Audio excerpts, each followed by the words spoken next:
Bom, pessoal, boa tarde. Meu nome é Diogo Carvalho, eu sou sócio aqui na PwC e sou coordenador de um dos grupos de estudo do IBEF, ok?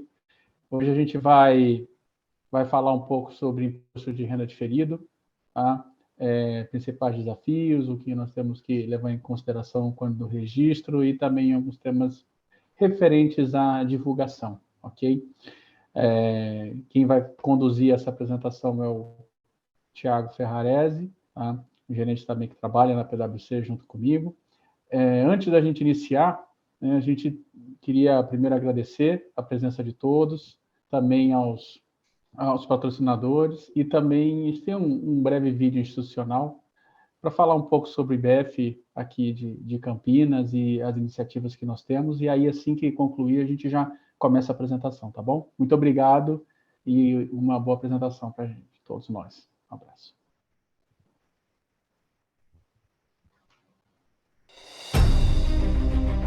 Desde 1985, o Instituto Brasileiro de Executivos de Finanças, IBEF Campinas, faz história na nossa região. Declarada entidade de utilidade pública municipal, somos a única seccional fora de uma capital e nosso quadro associativo é composto por 250 membros. Em todos esses anos de atuação, nos tornamos referência no desenvolvimento profissional e social por meio do intercâmbio de informações técnicas e vivências na área de administração financeira nas empresas e instituições.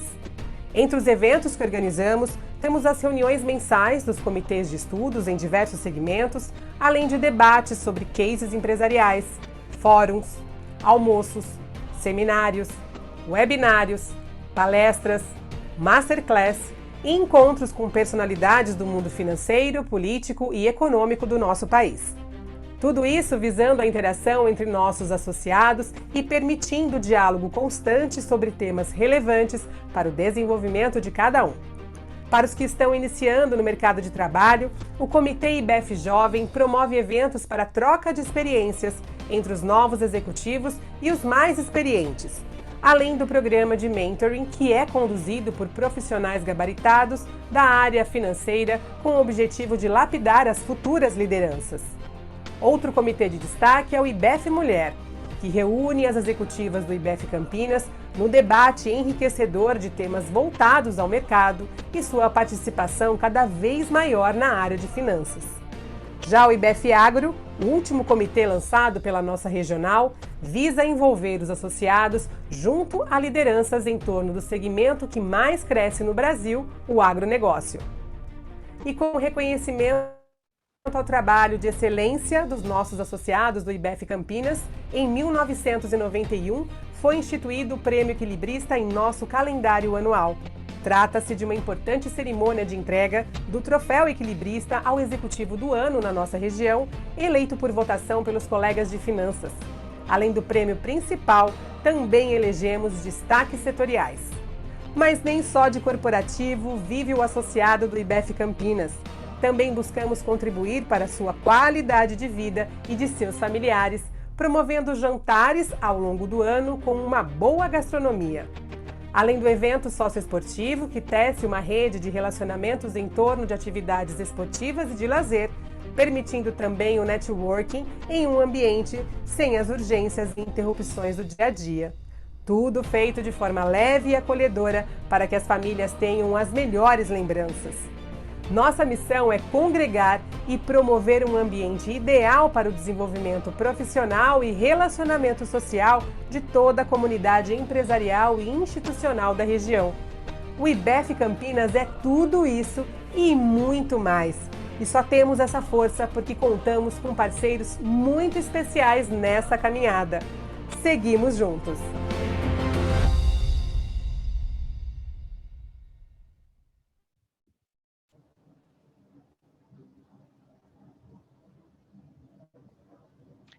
Boa noite, pessoal. Como o Diogo já comentou, viemos falar um pouquinho sobre o imposto de renda diferido, os principais desafios na contabilização, tá? Vou falar um pouquinho de mim. Então, me apresentando aí, sou o Tiago Ferrarese, sou gerente de techs aqui da PwC. Um pouquinho da trajetória da minha carreira, né?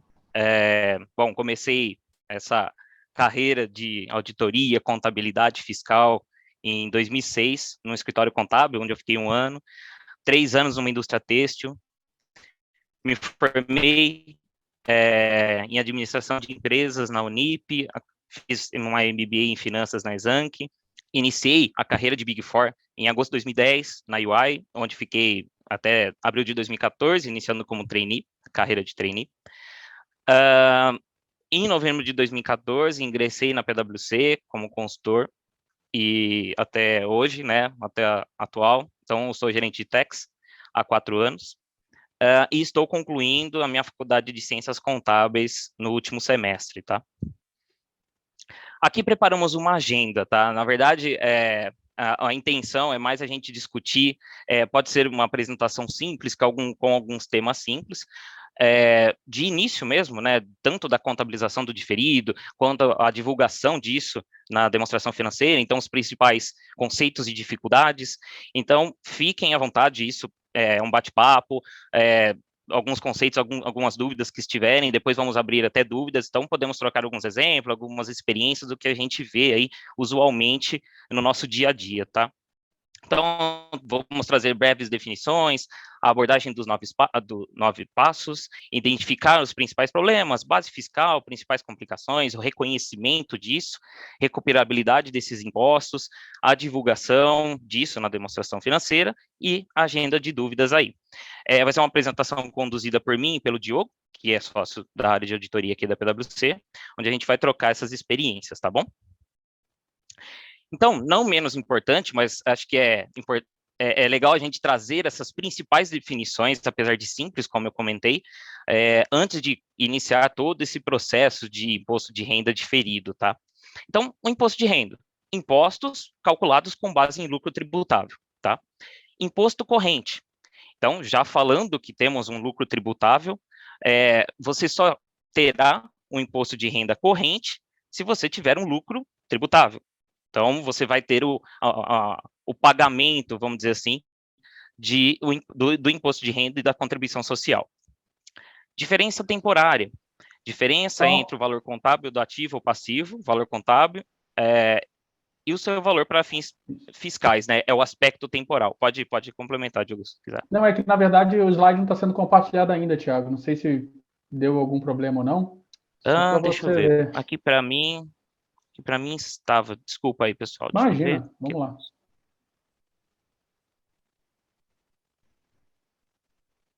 Estão vendo agora? Agora sim, vamos lá. Então tá bom. Vou voltar aqui, ó.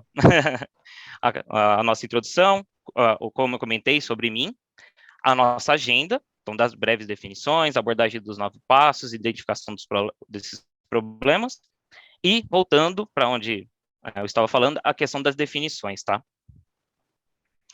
Tá projetado em alta... Não está com uma apresentação, não. Assim, agora sim. Beleza. Dificuldades no Zoom aqui. Então, como eu estava falando, imposto de renda corrente, o imposto de renda, né, o imposto de renda corrente, a diferença temporária, imposto diferido. O que seria o imposto diferido, que é o nosso principal tema aqui? Então, seria a diferença, né, o imposto em si, calculado sobre as diferenças temporárias que eu tenho, esse aspecto temporal, de acordo com a sua realização futura. Então, hoje, se a gente for pensar, não é um imposto a pagar, mas sim um diferimento que eu estou contabilizando para esse reconhecimento futuro. E aqui é bom sempre frisar, eu acho também um fator importante, que o imposto de renda diferido, ele não traz uma disposição fiscal, ele é muito mais uma figura contábil, trazido pelo CPC 25, CPC 32, não tem uma legislação que fale da necessidade de contabilização desse diferido. O que temos hoje são disposições que trazem a necessidade de contabilização dessas diferenças, do controle, né, dessas diferenças temporárias em parte B do valor, tá? Diferença temporária dedutível, então, aqui a gente está falando do efeito do imposto de renda ativo, então vamos pensar no efeito prático, assim, de apuração. Se eu tenho um simples, né, um simples exemplo, uma provisão de PLR, por exemplo, que eu estou adicionando no meu imposto de renda, ele ainda não se tornou dedutível, porque ele não está líquido e certo, então contabilizei uma provisão, vou constituir isso na minha base corrente, só que eu não vou pagar, eu não vou trazer esse pagamento do imposto, né, porque eu vou diferir isso até o momento da sua realização, 1 ano, 2 anos, dependendo do pagamento. Ao contrário, também temos a diferença temporária tributável, ou o diferido passivo, e aí também temos, sei lá, vários exemplos do diferido passivo, propriamente leasing, que veio aí com a instrução normativa 1889, alguns efeitos de ágio, de combinação de negócios, então essas são algumas definições aí simples, mas totalmente necessárias para a gente no desenrolar da apresentação. Quer concluir com algum tema, Diogo? Não, acho que você foi muito feliz na sua colocação sobre falar que o imposto de renda diferido ele tem um impacto contábil muito grande, né? Porque, na verdade, no fim do dia, não é o principal, mas um dos objetivos né, pensando sobre a ótica contábil, é tentar homogeneizar, né, ou então tentar de manter de forma uniforme a alíquota de imposto de renda ano após ano, né? Então, como você tem adições e exclusões, que a gente vai falar um pouquinho mais para frente, a ideia é realmente que você tenha sempre uma taxa, quando você pensa em imposto de renda corrente diferido, muito próximo a 34%, se não 34%. Né? Então, esse elemento de diferimento do imposto, né, ele captura e mostra, olha, mais para frente, em algum momento, você vai ter diferenças que são temporárias hoje, né, e que elas vão, de alguma forma, aí ser dedutíveis ou você vai ter um desembolso futuro. Então, você está demonstrando esse efeito agora. Sim, exatamente. Eu acho que alguns aspectos que a gente acaba vendo assim no nosso dia a dia, né? Sei lá, o pessoal não distinguir assim o que seria um efeito permanente de um efeito temporário. Então, isso tanto para fins de divulgação da demonstração financeira ou propriamente do cálculo da alíquota efetiva é muito importante, né? A gente vai passar por um exemplo simples aqui, mas depois a gente pode trazer outros elementos. Quer falar, Diogo, do... Não, pode seguir. Bom... Não, desculpa. Travou aqui. Você pode voltar, por favor? Desculpe. Voltei. Não, imagina. Vamos lá, então. Então, o CPC que fala sobre o tributo de imposto de renda é o CPC 32, ok? Ele é a tradução literal do IAS, ok? Ele fala um pouco sobre... Na verdade, ele discorre sobre como que deveria ser o tratamento para as diferenças temporárias, ok? Ele trata também sobre um aspecto muito importante, não somente as transações que ocorreram no exercício, que originam diferenças temporárias, mas o registro dele também, ele depende da possibilidade de utilização dele lá na frente. Então, falando um pouco de imposto de renda diferido ativo, você tem que levar em consideração a recuperabilidade dele, né? Então, como que você vai fazer a realização dele lá na frente, né? Como qualquer outro ativo, você tem que fazer a avaliação da existência de impairment ou não dele, tá? Então, durante a apresentação a gente vai falar muito sobre isso, né? Poxa, eu tenho um diferido muito grande sobre diferenças temporárias, sobre prejuízo fiscal também, eu posso registrar ou não? Em que extensão? Tá? A norma ela fala sobre isso e ela remete também à norma de impairment, ok? Isso vai muito em linha do que eu comentei, né? De não ter um aspecto fiscal e sim um aspecto contábil, né? Uma análise contábil com relação ao diferimento, né? Exato. E aí, quando a gente pensa, a gente está falando muito do diferido ativo, mas você tem o diferido passivo também, né? E aí a expectativa da liquidação dele lá na frente, né? Então, a gente vai falar um pouco sobre as diferenças de base, diferença da base contábil para a base fiscal, né? Poxa, será que realmente isso é um contas a pagar lá na frente ou não? Tá? E a norma ela fala também sobre os aspectos de divulgação, como deveria ser a divulgação, deve ser a divulgação no balanço patrimonial, na demonstração do resultado do exercício, a segregação do corrente e o diferido e as notas explicativas, tá? Não é um CPC que ele é muito grande, né? Ele é bem objetivo nos conceitos, então recomendo a leitura, tá bom? Ok. Bom, aqui a gente trouxe um pouquinho, né, a linguagem beabá aí dos 9 passos, de todo o início da cadeia do cálculo do imposto de renda até a sua própria divulgação. Então, a gente traz passo 1, você vai calcular o imposto corrente. Você tem o seu balancete fechado, o seu lucro antes dos impostos, você vai calcular esse imposto de renda corrente. Passo 2, determinar a base fiscal, fazer o cálculo da apuração do imposto de renda corrente, lá ir adições, exclusões, até chegar no seu lucro ou prejuízo fiscal.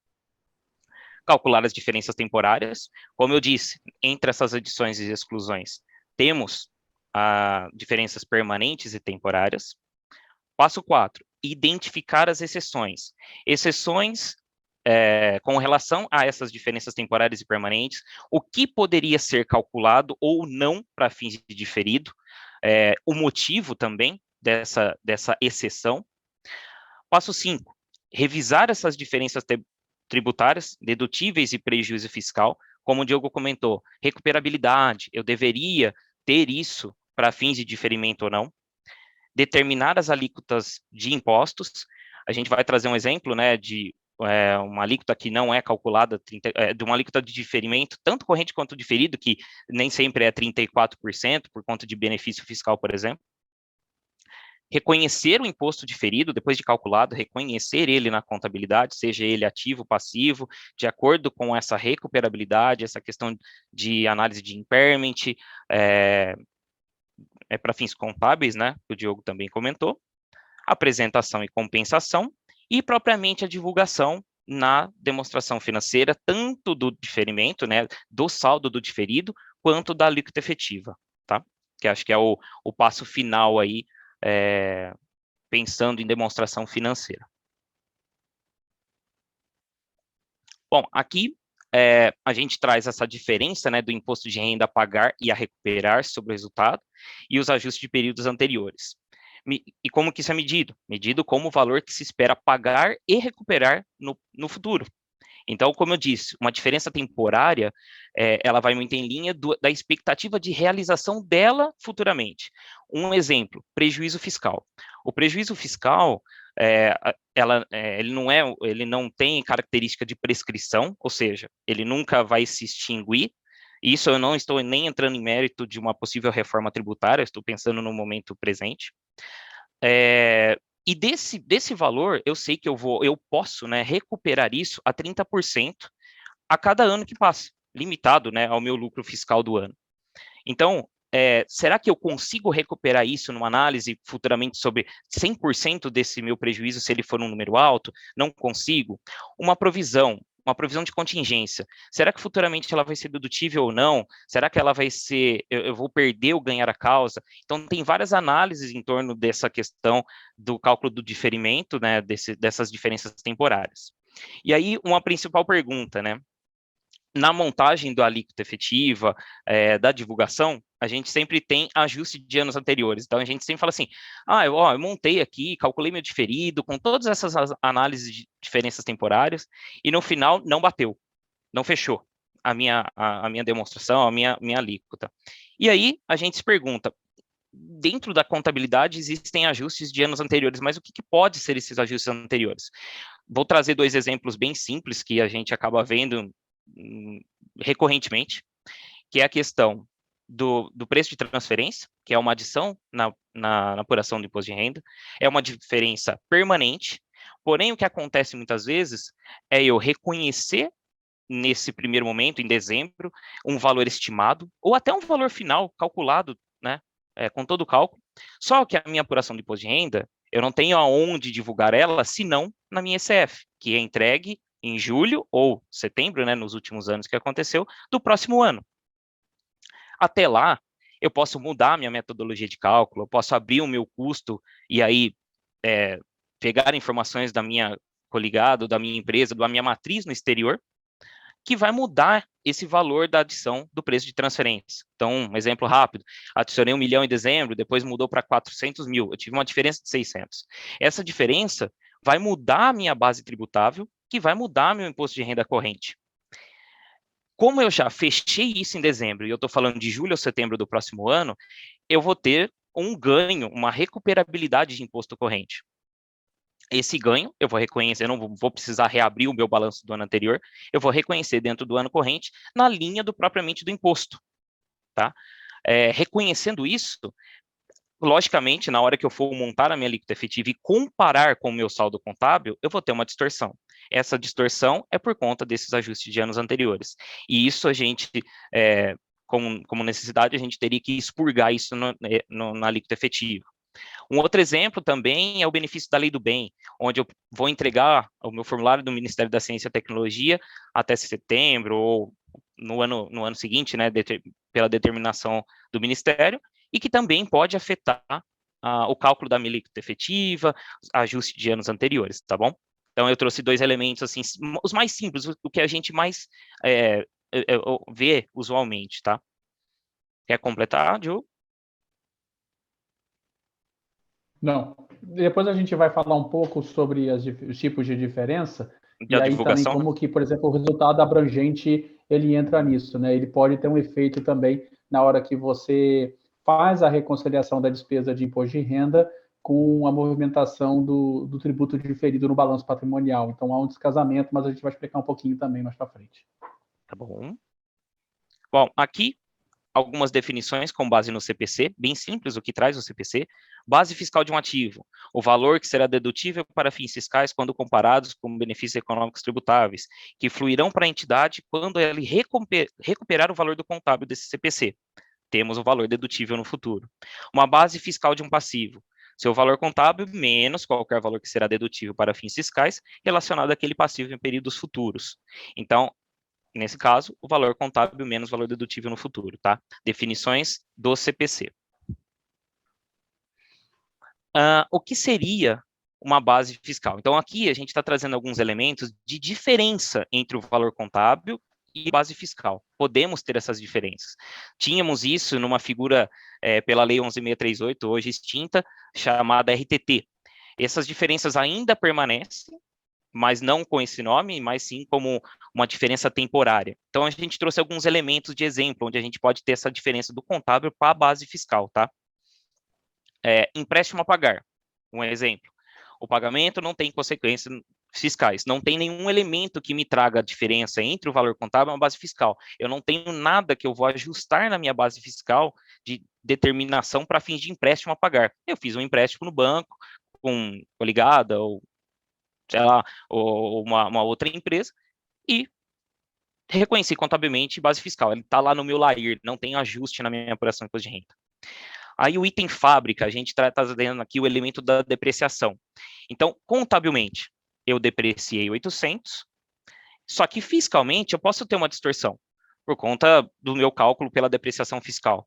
Essa era a diferença que a gente tinha, né, de prática contábil, que a gente chamava pelo CPC 27, que era um ajuste de RTT. Então, aqui eu posso ter um ajuste fiscal na minha apuração. Seria um ajuste temporário hoje.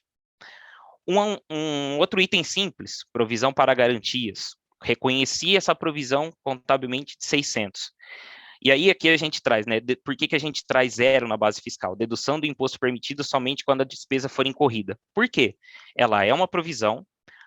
Eu vou trazer isso na minha base fiscal também para imposto corrente, vou calcular esse imposto corrente. Só que, ao mesmo tempo, eu vou calcular um imposto diferido. Então, pensando em DRE, pensando em resultado, o meu saldo será 0. Na mesma proporção que eu tenho um corrente, eu tenho uma despesa, eu vou ter um crédito no meu resultado do mesmo valor, 34%, se assim for a alíquota, né? E o último elemento que a gente traz aqui é o pagamento baseado em ações, que a gente geralmente vê como stock options, por exemplo. Nesse caso, eu não tenho valor contábil até o momento da sua realização, porque eu vou controlar isso como resultado abrangente, o Diogo vai falar um pouquinho sobre isso nos próximos slides. Eu vou contabilizar isso em PL, não vai transitar o meu resultado antes dessa realização. No entanto, eu também tenho diferimento dessa figura, e esse diferimento também vai contra a PL. Então, a gente sempre tem que pensar nessa distorção, né? Bom, não está movimentando o meu resultado nesse momento, o meu diferido também não vai movimentar resultado, tá? Bom, aqui a gente fala um pouco sobre a natureza das diferenças temporárias. Então, ou você tem o valor contábil, né, sendo superior à base fiscal, ou ele inferior. Então, quando a gente pensa, por exemplo, numa provisão, né, você tem uma redução do valor do seu ativo, por exemplo, ou um aumento do seu passivo, né? Mas ela só vai ser realizada no momento futuro. Então, dessa forma, você tem uma diferença entre a base contábil e fiscal, né? Se ela for ativa, ela é temporária tributável ou é temporária dedutível, né? Então, um exemplo, digamos que você tem uma provisão de contingência, como no exemplo anterior, né? Você, na demonstração do resultado, né, para fins contábeis, é uma despesa, entre aspas, boa, vamos dizer dessa forma, para cálculo do seu lucro antes dos impostos. Quando você está na base fiscal, o que você faz? Você traz ela de volta. Então, você tem um descolamento entre a base de cálculo das duas. E isso gera, então, um tributo diferido, né? Ou seja, em algum momento lá na frente, você vai poder tomar a dedutibilidade dela. A mesma coisa ocorre quando você tem um aumento no valor dos ativos, né? Seja, por exemplo, por uma diferença de taxa de depreciação entre a depreciação contábil e a fiscal, ou o aumento do valor dos ativos, né? Digamos que, por exemplo, numa combinação de negócios, né, você aumentou o valor do seu ativo, ou numa mais-valia, né, por exemplo. Então, você tem uma base contábil maior. Dessa forma, você vai ter um tributo diferido passivo, né? Ou seja, lá na frente você vai ter um imposto a pagar sobre esse ganho, ou esse delta, essa variação entre as duas bases. O importante é sempre a gente ver, né, qual a base é maior, para esse ser o ponto de partida para a gente avaliar qual que é o tipo de diferença temporária, né? Lembrando que para tudo isso que a gente está falando, a gente tem que pensar sempre na recuperabilidade lá na frente. Se é uma empresa que está gerando resultados, lucros tributáveis futuros ou não, ok? Ótimo.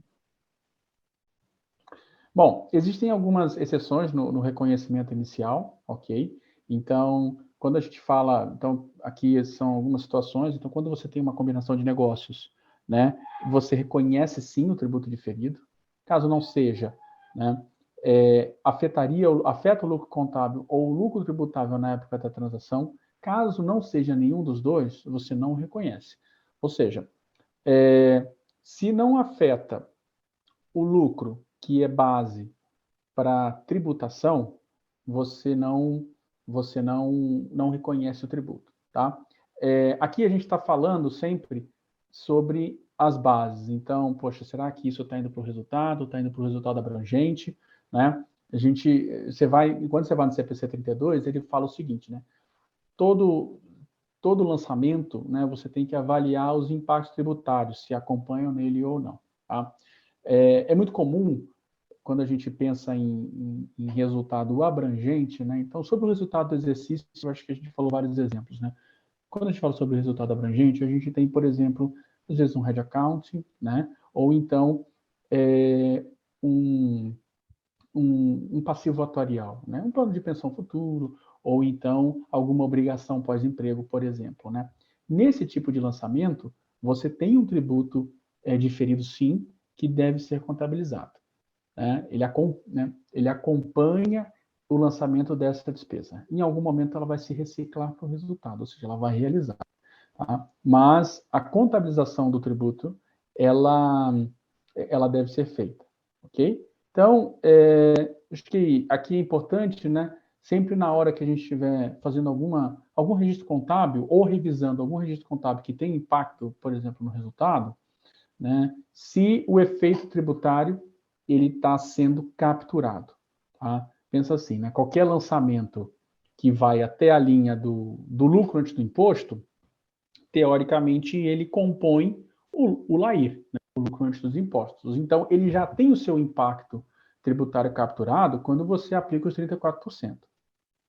A pergunta é, será que eu tenho que levar em consideração algum aspecto temporal? Ou seja, essa despesa ela vai se realizar somente lá na frente, né? E eu gosto muito do exemplo da provisão de estoques, de devedores duvidosos, ou então a de contingências, né? Porque isso sempre acontece em anos futuros, ou em um momento lá na frente. Daí o caráter temporal, ok? Exatamente. Tá?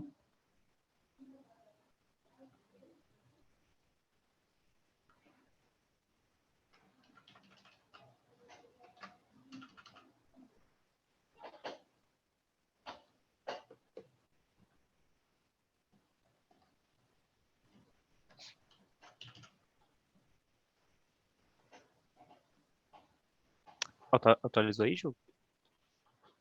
Eu estou com um problema no meu computador, só um minuto. Tá ok.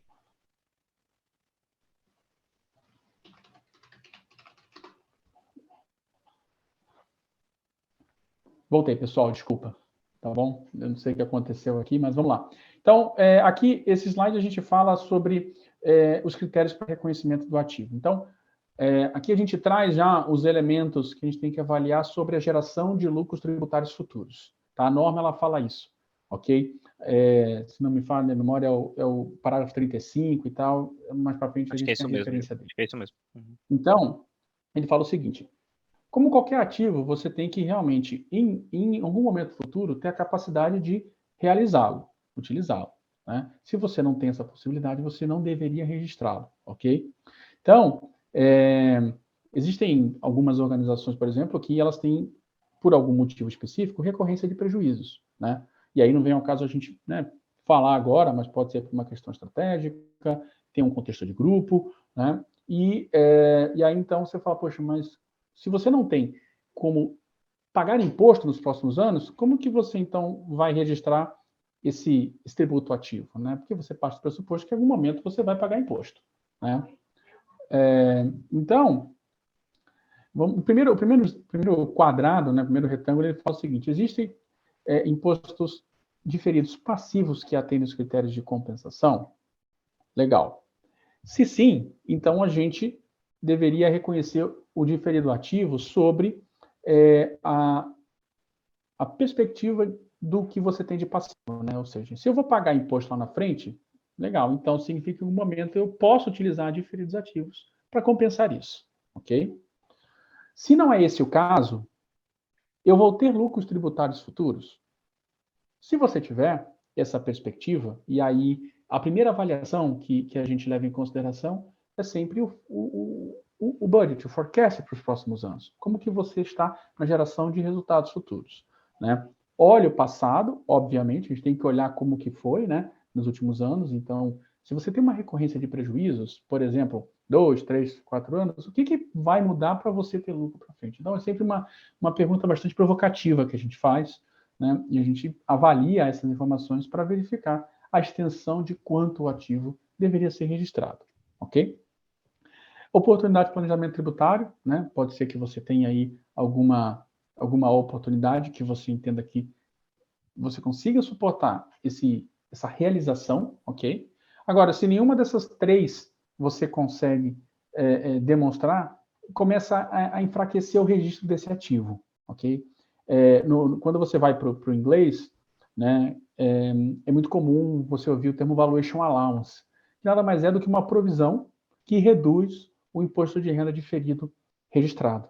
Tá? Então, ele se recicla, ok? Você pode movimentar, pode ser que nesse momento você não tem a perspectiva, mas em algum momento você vai ter, então você pode reverter esse valuation allowance, ok?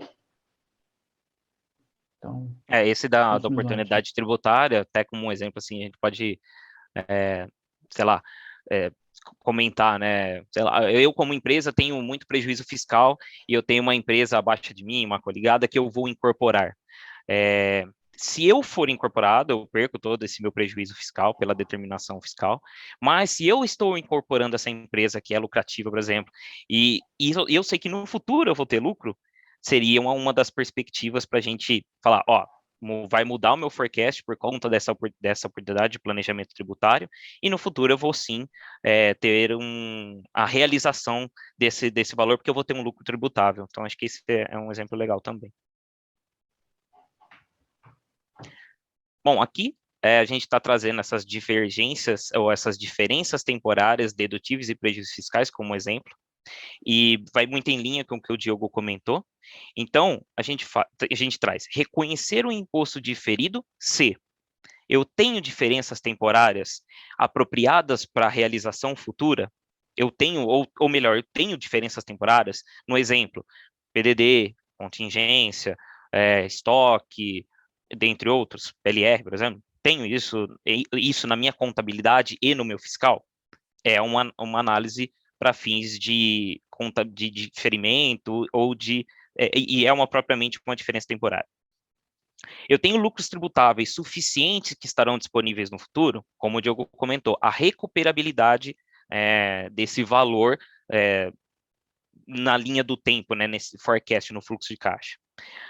Oportunidade de planejamento tributário também é uma análise de reconhecer esse imposto diferido. Reconhecer ativos se for provável, que haverá. E o último aqui, o último caso, né, a gente até traz prejuízos fiscais não utilizados são forte evidência de que pode não haver lucro tributável, que também vai em linha com o que o Diogo comentou. Eu tenho um saldo muito alto de prejuízo fiscal que eu não vou reconhecer, ou melhor, não vou recuperar isso no futuro. Pode ser uma análise de não incidência de tributo diferido. Tem até um exemplo, né, que a gente ouve bastante, né, Diogo? Eu vou comentar, depois se quiser complementar. Lá fui num cliente, né, como um exemplo, e pelo CPC 25, a empresa, né, tinha um diferido passivo a ser contabilizado. E, teoricamente, para fins de EBITDA, para fins financeiros, reconhecer um diferido passivo nem sempre é bom, porque eu vou ter uma despesa em resultado. E aí a gente ouve bastante assim, não, mas eu tenho prejuízo fiscal alto, eu tenho provisões. Então, caso você, como auditoria, me mande contabilizar esse diferido passivo, eu vou pegar esse montante de provisões e diferenças temporárias que eu tenho e vou reconhecer um diferido ativo na mesma proporção. A gente ouve bastante isso. Isso também é uma análise aí para fins de auditoria que as empresas acabam fazendo em conjunto aí com as empresas de auditoria, tá? O que é evidência, então, convincente de lucro tributável suficiente? Histórico de prejuízo. Por que eu tenho esse histórico de prejuízo? Qual que é a minha natureza? Qual que é o motivo? Qual que é a recorrência? Isso, toda análise de recuperabilidade, faz parte da análise de recuperabilidade dessas diferenças temporárias. Providências tomadas pela administração, alguma análise que a administração fez nesse forecast, algum evento especial que vai acontecer. Retorno à lucratividade, precisão dessas provisões. Importante, cada exercício é um período separado de análise. Então, como o Diogo comentou, hoje, 2020, 2021, estou fazendo uma análise de forecast, mas que pode ser alterado no próximo ano por algum motivo. Então, cada ano tem que ser considerado e analisado separadamente, tá? Lógico que é importante também, que o Diogo comentou, de olhar para trás. Tive prejuízo nos últimos 3 anos e os próximos 3 pode ser que tenha o mesmo caso. E condizente com a base de teste de impairment, valuation allowance.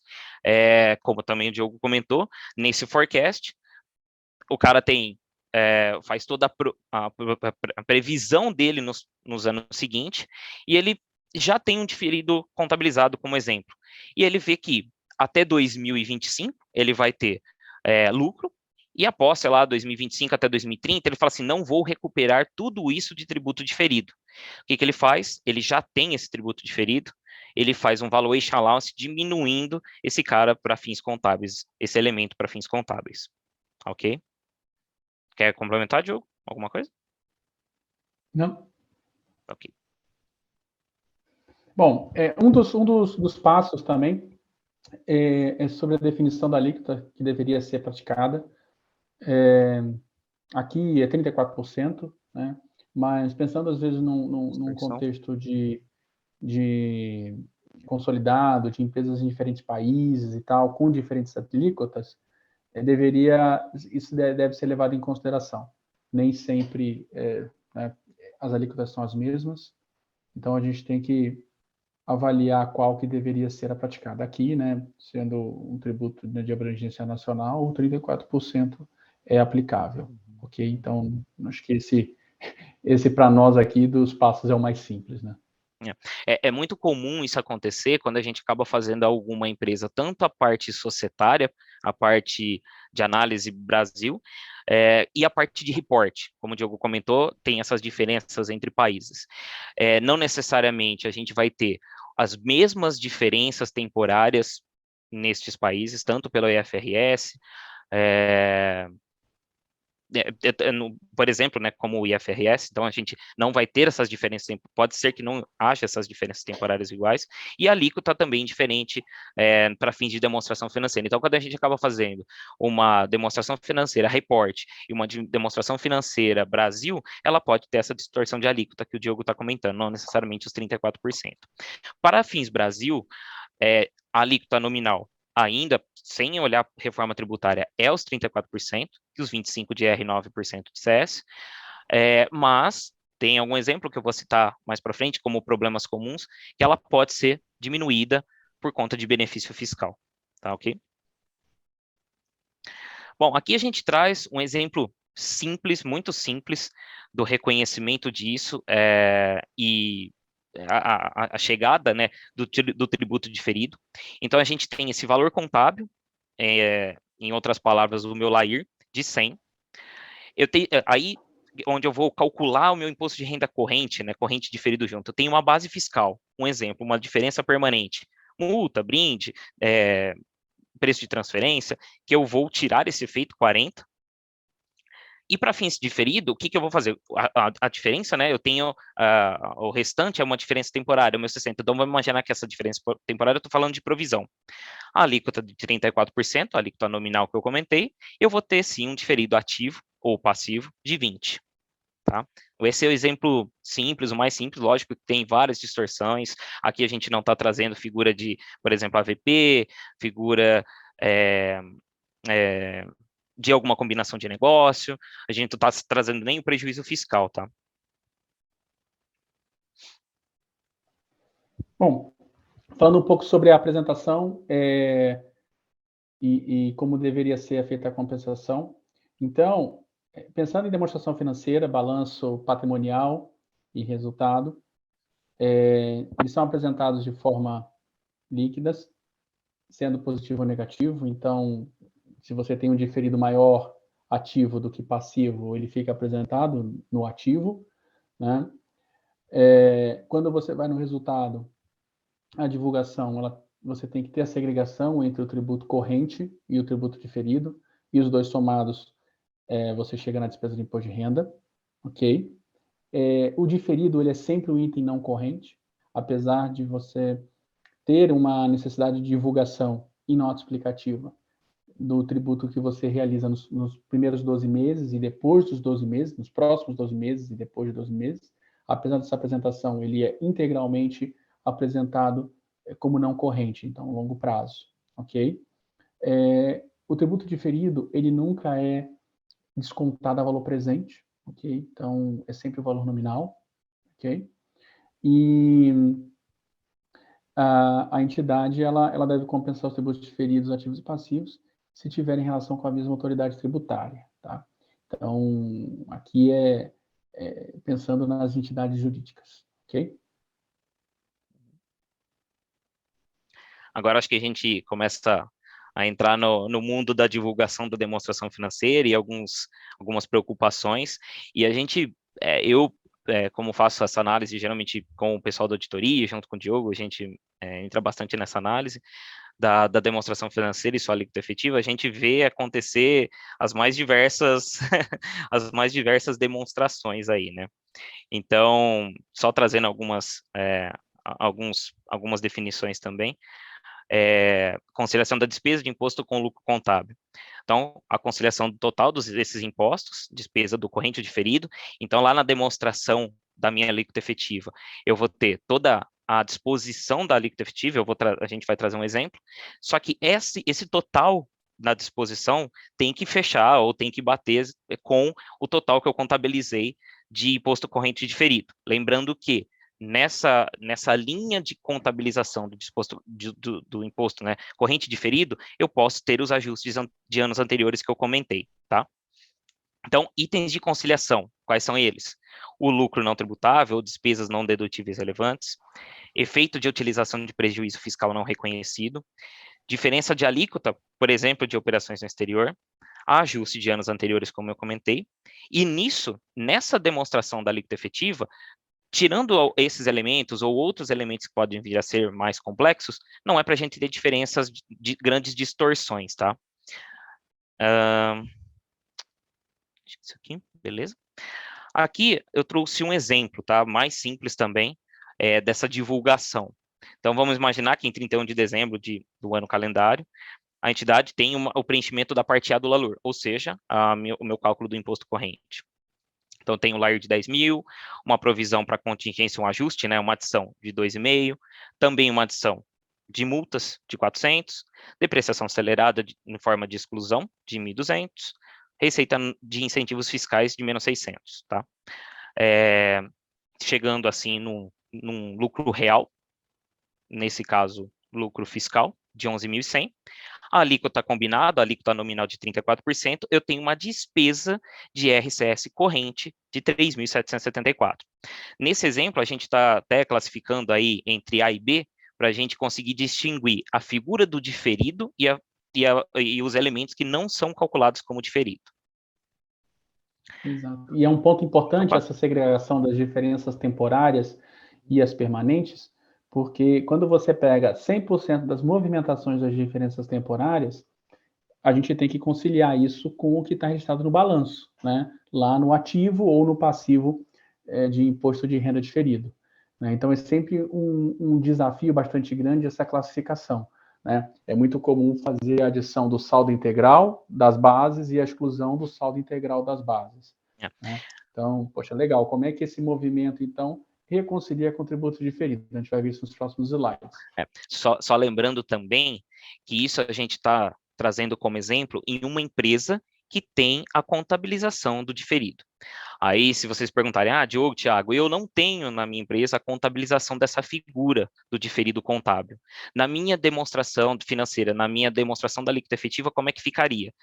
Esses ajustes temporários, por eu não ter a figura, a linha do diferido, eles também vão entrar no cálculo da alíquota efetiva a 34%. Eu vou ter essa linha de diferenças temporárias não reconhecidos, aí o nome é genérico, né? Não reconhecidos por diferimento, por exemplo. Então, essa figura também entraria no cálculo do diferido, caso, na alíquota efetiva, né? Caso eu não tenha a figura do diferido. Aí é como se toda diferença fosse permanente, né, Thiago? Exatamente essa figura. Apesar de nome ser provisão e a gente ajustar isso na linha de temporário, né, dentro do corrente, para fins contábeis, ela acaba, ou melhor, para fins de análise da alíquota efetiva, ele acaba virando uma despesa permanente, aí uma figura de ajuste permanente, tá? Aqui, então, a gente está trazendo aí a figura do diferido, aí a gente traz como exemplo também, o valor apurado teria. Então, a gente calculou, né, voltando, 3.774 de corrente, e ainda, do ponto fiscal, a empresa lançou na parte B as diferenças temporárias. Ou seja, embora do ponto de vista contábil as despesas possuam ocorrer em tempos diferentes, e por isso são chamadas de diferenças temporárias. Então, aqui no exemplo, a gente até traz, como a gente mencionou lá no A e B, provisão de contingência no valor, a depreciação também é uma diferença temporária. No líquido, entre adição e exclusão, a gente tem 1.300, a alíquota nominal de 34 e um valor de 442. Quando a gente... eu gosto sempre de falar um exemplo que é recente até, mas a gente discute bastante essa figura, que é a questão do arrendamento mercantil. Então, hoje a gente não tem mais a diferença, né, de arrendamento mercantil, financeiro e não financeiro, né? Então, tudo hoje é calculado como um arrendamento mercantil financeiro, e eu tenho a figura do diferido, caso eu tenha essa recuperabilidade e cálculo dos demais itens, eu tenho também o cálculo sobre o arrendamento mercantil, seja ele ativo ou passivo, né? Só que a disposição que traz fiscalmente o elemento do arrendamento mercantil, que é a Instrução Normativa 1889, ela não dispõe sobre a necessidade de controle em parte B do LALUR. Então, às vezes, a gente vai fazer o cálculo da distorção, né, da alíquota efetiva, da provisão, ou do diferido, e o contribuinte, a empresa fala para a gente, né, Thiago, mas eu não vou calcular sobre arrendamento mercantil, não está na minha parte B. Então, a gente tem que desmembrar a figura, né, da parte B do LALUR, trazida pela disposição, e a figura da minha realização, porque a ideia do contrato do arrendamento mercantil é trazer os elementos de depreciação, de pagamento, de juros, que na linha do tempo vai se zerar. Então, ele é um efeito temporário. No final do contrato, vamos imaginar apenas um contrato, ele vai se zerar. E aí o que eu vejo, né, apesar de não trazer essa disposição na instrução normativa, o que a gente vê às vezes acontecer, é o cara fala assim, não traz, mas para eu não ter a dificuldade de ter essa distorção entre parte B, né, que eu controlo fiscalmente e contábil, eu vou sim colocar na minha parte B. Não vejo nenhum problema você registrar isso, tá? Bom, então aqui no efeito net, a gente tem então uma diferença no que eu disse, né, de valores combinados de 3.332, que é a demonstração da alíquota efetiva. Então, a gente calcula, né? Chega lá no meu LAIR, 10.034%. Despesa teórica, eu tenho que ter 3.400? Depende. Eu vou trazer as minhas figuras permanentes, no exemplo B, né, da figurinha B. Despesa não dedutíveis, multa, e incentivos fiscais. Eu vou chegar em 3.332. É esse 3.332 que eu falei que a gente precisa comparar, e que o Diogo também comentou, com aquele saldo contabilizado no meu resultado, seja ele corrente diferido. Então, a gente pode ver que essa... Deixa eu trazer aqui para acho que fica mais fácil. A gente pode ver que esse número da alíquota efetiva de 3.332, ele bate com as linhas contabilizadas nesse exemplo de 3.332. Lógico que aqui não tem uma linha de ajuste de anos anteriores, mas poderia ter. Dentro desse valor, vamos imaginar que isso aqui é a contabilidade, eu poderia ter um ajuste de anos anteriores aqui de 100. Esse mesmo 100, eu teria que trazer ele na minha demonstração da alíquota efetiva, para que esse final também ele se equivalesse, né? O valor seja igual, tá bom? Problemas comuns que a gente acaba vendo aí no nosso dia a dia, tanto para fins de cálculo do corrente diferido e para fins de alíquota efetiva. Como a gente já comentou, prejuízos fiscais não reconhecidos. No exemplo, não tenho um valor muito alto de prejuízo, não tenho recuperabilidade desse cara, seria um prejuízo fiscal não reconhecido. Voltando no meu exemplo, se eu tivesse essa figura, eu também teria essa abertura na minha alíquota efetiva de prejuízos fiscais não reconhecidos a 34%, tá? O valor. Diferenças temporárias não reconhecidas, como provisão, AVP e dentre outros, na mesma linha do prejuízo fiscal. Diferença da alíquota nominal. Como eu falei, eu ia até trazer esse exemplo de quando a alíquota nominal não é 34%. E aqui eu estou falando de um benefício fiscal, que no caso é o lucro da exploração. O meu lucro da exploração, ele é calculado sobre todo o meu lucro real. Eu faço um comparativo, né, da minha base de lucro real com a minha base do lucro da exploração. Quando eu tenho incentivo do lucro da exploração para fins somente de imposto de renda, na maioria dos casos, eu tenho um lucro real deduzido a 75%.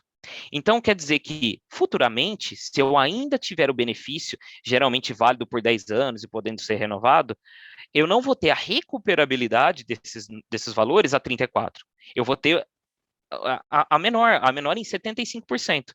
Então, nesse caso, tanto o corrente quanto o diferido, eles são afetados por essa dedução de 75%. Às vezes é meio difícil assim, de capturar, mas eu vou ter uma alíquota diferenciada de 34% menos os 75%.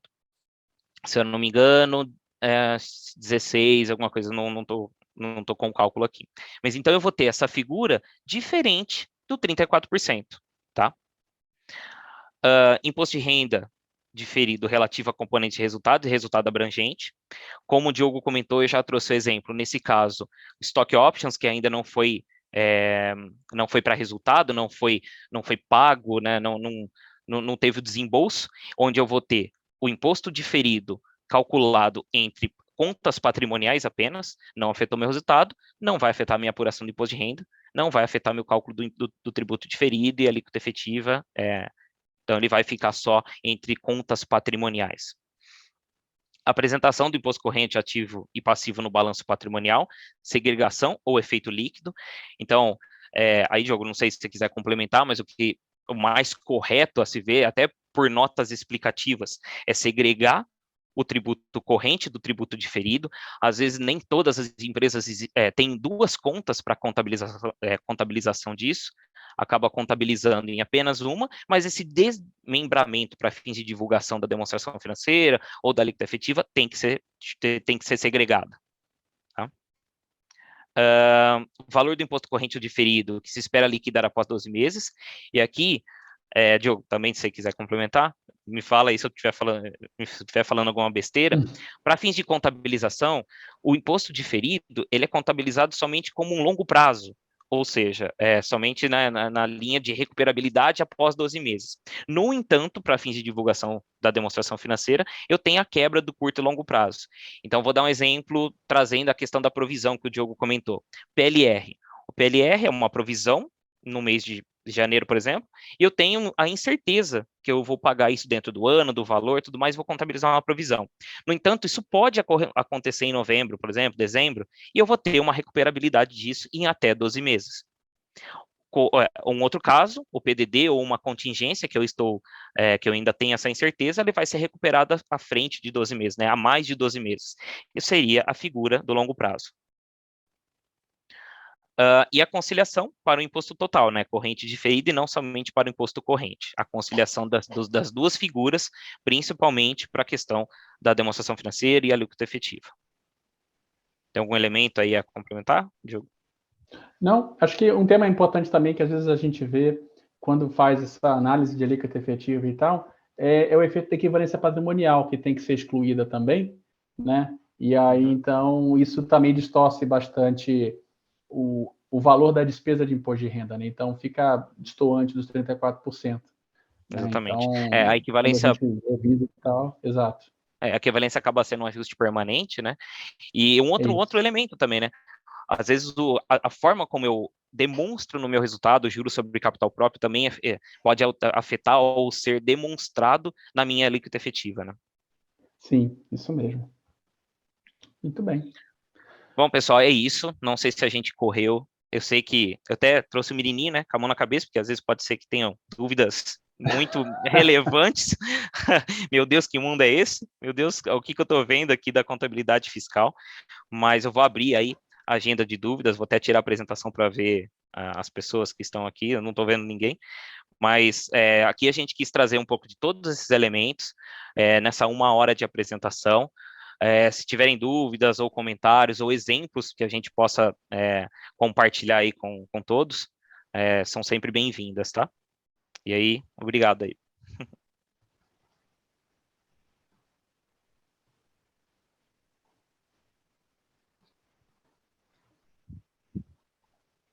Não sei se o Flávio consegue ver as dúvidas que vão aparecendo, eu não sei se são no chat, ou se quiser abrirem o microfone.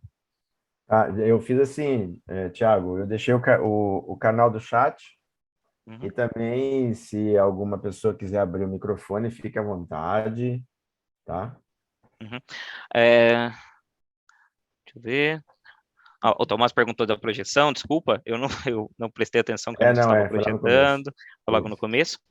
A Kenia perguntou se a gente disponibiliza esse material do e-mail, não sei como é que funciona, mas eu acho que... Eu vou deixar a gravação disponibilizada lá no Gravação YouTube e no nosso disponível. canal, no nosso site também. Tá. E não vi nenhuma outra pergunta de elemento do tema, mas fiquem à vontade aí para Cara, eu trazer queria, algum exemplo. talvez, né, eu acho que um dos principais, queria que você falasse um pouco, né, quando a gente começa a fazer a revisão das diferenças temporárias, né, a gente Sim. vê que às vezes um desafio é no mapeamento das provisões que geram as diferenças temporárias, né? Até porque às vezes você identifica algumas contas, por exemplo, que acabam entrando mais de uma natureza de lançamento, né? Então isso às vezes acaba também trazendo um pouco de dúvida sobre o que seria uma diferença realmente temporária e o que não deveria ser alvo de cálculo de nenhuma diferença, né? Eu queria que você falasse um pouquinho aí sobre, pensando mais em diferido ativo, né? Quais são os principais desafios que você vê no momento que a gente começa a tentar identificar quais seriam diferenças para registro de imposto de renda, cara? Na verdade, sim, quando a gente solicita e recebe até uma apuração de imposto de renda, a primeira análise é olhar para a figura do cálculo, né, para ver se a gente consegue verificar o que seria, em abertura mesmo, às vezes o nome mesmo trazido, né, adições, exclusões temporárias ou não. Quando a gente não tem essa abertura e a gente não consegue classificar por nome, provavelmente a gente vai pedir, solicitar a abertura desse cara, fazer um entendimento de como isso é disposto, para fins contábeis mesmo, e tentar, né, identificar junto com o parceiro, né, junto com o cliente, essa figura. Um exemplo que eu dei, que às vezes a gente acaba tendo uma discussão relevante, é a questão do arrendamento mercantil, que muitas vezes as empresas, né, os contribuintes não entendem por ser uma diferença temporária, mas pensando, né, na lógica da realização desse contrato, ele sim é uma diferença temporária. Você comentou da natureza, né? Então, muitas vezes a gente não consegue segregar contabilmente o que é um PDD, ou melhor, um estoque, ou um outro tipo de provisão se está dentro da mesma conta. Um outro ponto relevante, quando eu não tenho pulverizado, quando é pulverizado no resultado isso, né? Quando eu não consigo capturar isso no resultado, não transitou o meu resultado, eu tenho que identificar pelas contas patrimoniais. Então, assim, tudo é uma análise dos itens, né, de cada item a item, adição por adição, exclusão por exclusão, mas é muito e essencial que você tenha esse compartilhamento com o cliente, né, que ele consiga fazer e trazer esses elementos para você analisar, ou analisar em conjunto, se é realmente uma diferença temporária e permanente, tá? Exemplos aí, trazendo como exemplos, né, que a gente mais vê, AVP como diferença temporária, a combinação de negócios, essas provisões todas, o arrendamento mercantil que eu comentei, diferenças permanentes, sei lá, multa, brinde, benefícios fiscais, né, inovação tecnológica, preço de transferência, e aí, dentre outros aí. Mas, sim, é uma dificuldade. Legal. Não sei se alguém tem mais algum elemento, alguma dúvida. Não chegou nada aqui, mas, bom, de qualquer forma, pessoal, eu quero muito agradecer a presença de todos. A gente fica à disposição, se vocês quiserem mandar alguma dúvida por e-mail para a gente, tá? Fica à vontade, o Flávio pode encaminhar, ou a Bárbara também, tá? Acho que a gente não comentou, a gente acabou não colocando nossos e-mails, né, Diogo, na apresentação, mas acho que na hora de disponibilizar a apresentação, o Flávio pode mandar os nossos e-mails, nossos contatos aí, telefone. Se tiverem alguma dúvida, a gente fica à disposição aí. Isso, já estou colocando o meu e-mail aqui também, viu? Legal. Vou colocar aqui o e-mail do Instituto, o meu e o da Bárbara. Se alguém quiser também mandar alguma dúvida por lá, nos questionar, já fica documentado, tá bom? Tá bom, então. Bom, pessoal, muito obrigado pela participação. Obrigado, pessoal. Uma boa noite a todos e um bom fim de semana, tá ok? Obrigado, pessoal. Até mais. Obrigado. Obrigado. Até mais. Tchau, tchau. Até mais. Tchau, tchau.